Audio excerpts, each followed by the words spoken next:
नमस्कार, पुण्य श्लोक अहिल्याबाई शो में आज हमने देखा देवी अहिल्या जी हाँ, मुश्किल में हैं और बस इसीलिए अब मालवा की जो बाकी रानियाँ हैं, वो सशक्त हो जाती हैं, गहने उतार के और घर का काम छोड़ के मैदान में उतरने के लिए तलवार उठा लेती हैं कि जंग के मैदान में जाएँगी और लड़ेंगी। दुश्मनों को मार पाएँ या ना मार पाएँ, मगर कम से कम अपना धर्म तो वो निभाएँगी। और जब मल्हार राव सुबेदार जी देखते हैं अपनी रानियों को, तो देखते रह जाते हैं। प्यार से नहीं, गुस्से से तिलमिला जाते हैं। ऊपर से लेकर के नीचे तक, नीचे से लेकर के ऊपर तक खूब उन्हें निहारते हैं और फिर प्रत्येक नारी को कहते हैं या जो उनकी पत्नी है उनको कहते हैं कि भई आपने क्या सोचा? क्या करने जा रही हैं यहाँ पे? अब वो कहती हैं कि देखिए, हमें तो अपना धर्म निभाना पड़ेगा। देवी अहिल्या मुश्किल में है, तो नेतृत्व करना पड़ेगा। आप नहीं जा रहे हैं, तो हमें जाना होगा। अब मल्हार और सुबेदार जी वहाँ पर गुस्सा हो जाते हैं, क्रोधित हो जाते हैं और वहाँ से भाग जाते हैं अंदर की तरफ।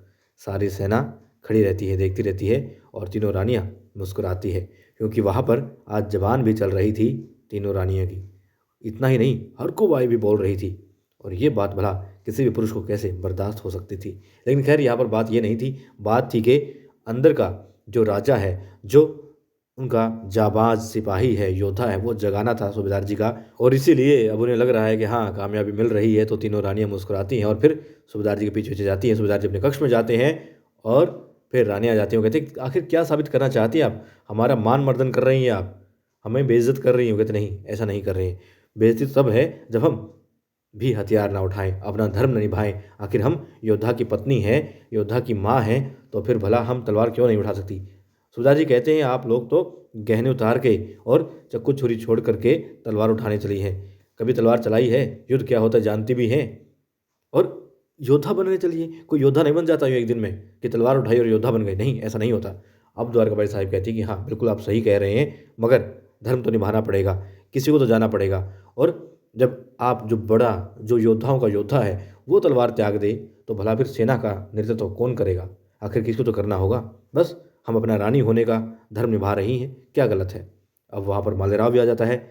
सूबेदार जी कहते हैं, "मालेराव जाओ यहाँ से।" वो कहते हैं, "नहीं, नहीं जाएगा ये, क्योंकि ये भी देखेगा कि इसके दादाजी कैसा उदाहरण पेश करते हैं इसके सामने। यदि आप तलवार त्यागते हैं, तो ये क्या करेगा?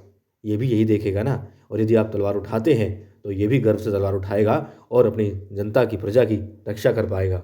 वरना ये तो यही सीखेगा जो आप सिखा रहे हैं।" अब सूबेदार जी समझ जाते हैं कि उन्हें क्या करना है और अब फिर से उनके बीच में कुछ बात हो रही होती है और बात तो वहाँ भी हो रही होती है देवी अहिल्या के साथ में, तुकोजी की। और इसी बीच महल के, मतलब कि अपने वाड़े के बाहर खड़ा है ये राणो सिंह अपने साथियों के साथ में। और जो देवी अहिल्या का वहाँ पर नया-नया भाऊ बना है, वो आता है अपनी पत्नी के साथ में। फलों की टोकरी होती है, दुब भारी भरकम, और कुछ सैनिक होते हैं, अंदर ले जा रहे होते हैं। अब वो पूछते हैं, आखिर क्या चल रहा है? तो बताता है, देवी अहिल्या पूजा कर रही है और क्योंकि उन्होंने अन्न जल का त्याग कर रखा है, इसलिए पूजा होगी और ये फल फिर वो जनता में बाँट देगी। आमरण अनशन पर हैं वो। ठीक है, ले जाओ, कोई बात नहीं। अब बाकी सरदार मना करते हैं, कहते हैं, "भैया आप क्या कर रहे हो? राजा बनने वाले हो, लेकिन यूँ लुटाओगे क्या? देवी अहिल्या तो राजा बनने से पहले ही आपका सारा धन खत्म कर देगी। आप यूँ लाते रहेंगे, वो बाँटती रहेंगी। ये क्या बात है?" वो कहते, "कोई बात नहीं, हमें लगता है यदि हम अच्छे बन के दिखाएँगे, तो देवी अहिल्या हस्ताक्षर कर देंगी उस संधि पत्र पर। ठीक है, कर लीजिए जो आप करना चाहते हैं।" अब वो सारा सामान अंदर जाता है, वो भाऊ और उसकी पत्नी अंदर जाती हैं। अब दिखाते हैं फ्लैशबैक में क्या चल रहा होता है। देवी अहिल्या भोजन करने से मना कर देती हैं। अब वो नया-नया जो भाऊ है वो कहता है, "देवी अहिल्या आप ऐसा मत कीजिए, हम भोजन करें और आप भोजन ना करें, ऐसा कैसे हो सकता है?" कहती, "नहीं, ऐसा नहीं होगा, मैं भोजन नहीं करूँगी और आमरण अनशन पर हूँ।" वो कहता है, "ठीक है, यदि आप ऐसा ही सोच रही हैं तो फिर अब मेरा भी कर्तव्य है, क्योंकि आपने मुझ में खोया हुआ ज़मीर जो है वो जगा दिया है और मैं देवी अहिल्या आप में और मल्हार राव सूबेदार जी पूरी आस्था प्रकट करता हूँ और कुछ ना कुछ तो करूँगा। मैं और मेरी पत्नी आपके लिए करेंगे, भले आपके इस भाव को आपके लिए जान ही क्यों ना देनी पड़े।" अब देवी अहिल्या रोकती, "नहीं, ऐसा मत कहो।" फिर कहता है, "कुछ ना कुछ तो करूँगा।" अब देवी अहिल्या कहती है, "ठीक है, आप टोकरियाँ ले आइए, हम पूजा का वो करेंगे थोड़ा विधि और फिर उसके बाद में गरीबों में फल बाँट देंगे और उन टोकरियों में हम खुद बैठेंगे और यहाँ से बाहर चले जाएँगे।" क्योंकि वो भाऊ कहता है कि देवी अहिल्या आपको यहाँ से बाहर निकालने के लिए कुछ ना कुछ प्रयास तो वो करेगा।